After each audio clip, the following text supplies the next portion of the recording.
Bismillahirrahmanirrahim. Assalamualaikum warahmatullahi wabarakatuh. Nama saya Nuaidah Fazana binti Muhammad Zaidi. Kami daripada Kumpulan 2 akan membentangkan analisis ayat. Surah yang kami pilih adalah Surah Al-Hujurat.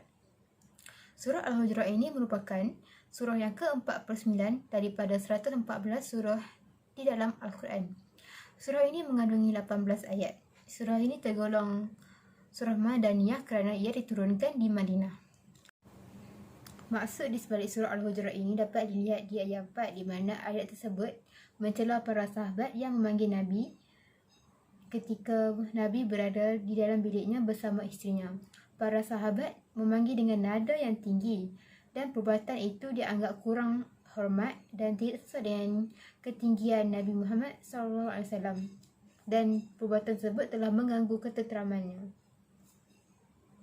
Tema surah ini adalah akhlak yang mulia, adab yang tinggi. Surah ini berada di antara surah Al-Fat dan Al-Qaf. Maksud ayat. Kami telah memilih surah Al-Hujurat ayat 11 hingga 13. Ayat 11 ini menceritakan tentang orang-orang yang beriman. Terdapat beberapa peringatan, antaranya ialah orang yang beriman sewajarnya muhasabah diri untuk melihat kekurangan diri masing-masing. Yang kedua, jangan merendah-rendahkan diri sesama kaum, sesama Islam. Yang ketiga, mengingatkan wanita agar tidak merendahkan sesama wanita. Dan yang keempat, jangan mencela diri sendiri.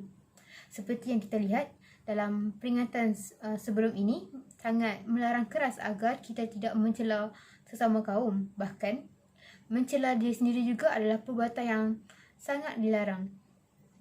Yang kelima, memanggil orang dengan gelaran yang buruk. Kita dapat lihat di zaman Arab Jahiliyah dahulu, terdapat seorang Zaid yang sangat gemar kepada kuda. Lalu, orang sekelilingnya memanggil Zaid Khai, Al-Khai kerana Zaid kuda, kerana dia sangat gemar kepada kenderaan kuda. Lalu, Nabi Muhammad telah menukarkan panggilan tersebut kerana panggilan tersebut tidak baik.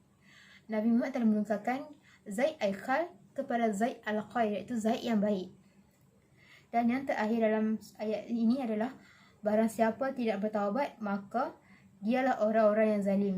Oleh itu, setiap kesalahan yang kita lakukan hendaklah diakhiri dengan taubat. Dalam ayat 12 pula terdapat 4 peringatan. Yang pertama ialah jauhilah kebanyakan daripada prasangka, kerana sebahagian prasangka itu adalah dosa.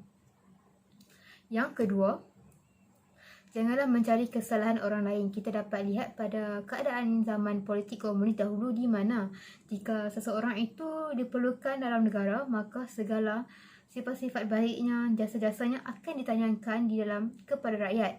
Tetapi jika seseorang itu tidak diperlukan, segala kisah silamnya yang hitam dan sifat-sifat tercelanya akan ditayangkan kepada rakyat untuk menyingkirkannya dalam negara. Perbuatan ini sangat tidak baik untuk dicontohi. Yang ketiga, janganlah sebahagian kamu mengunjing sebahagian yang lain. Mengunjing ini dapat disamaartikan dengan membicarakan aib semasa ketiadaan orang tersebut. Perbuatan ini sangat tercela di sisi Allah Subhanahu Wa Taala.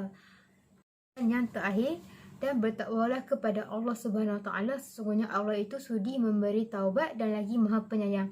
Ayat ini memberi peringatan dan harapan kepada manusia bahawa pintu taubat sentiasa terbuka. Jika selama ini perangai yang buruk ada pada diri sendiri seseorang, maka segeralah bertaubat. Ayat 13 pula,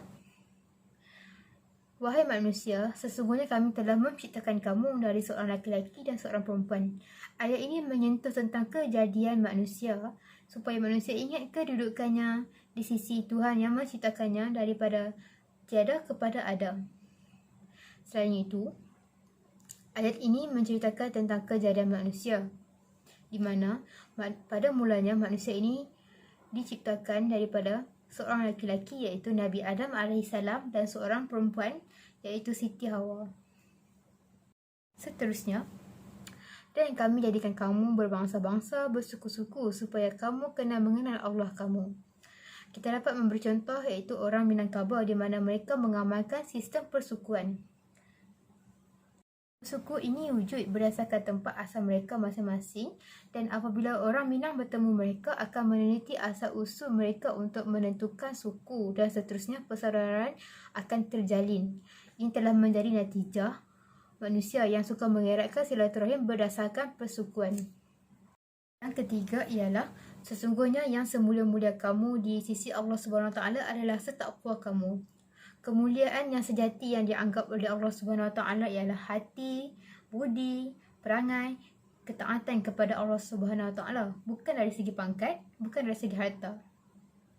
Dan akhir sekali, yang bermaksud sesungguhnya Allah adalah Maha mengetahui lagi Maha mengenal. Ayat ini mengingatkan manusia yang terlalu mengagung-agungkan suku, bangsa dan sebagainya, sehingga membentuk semangat kebangsaan yang mirip asabiah jahiliah, bahawa Allah sebagai pencipta Maha mengetahui semua itu adalah palsu. Allah mengenali bahawa setiap bangsa ada kelebihan dan kekurangan, dan yang penting ialah ketakwaan kepada Allah SWT.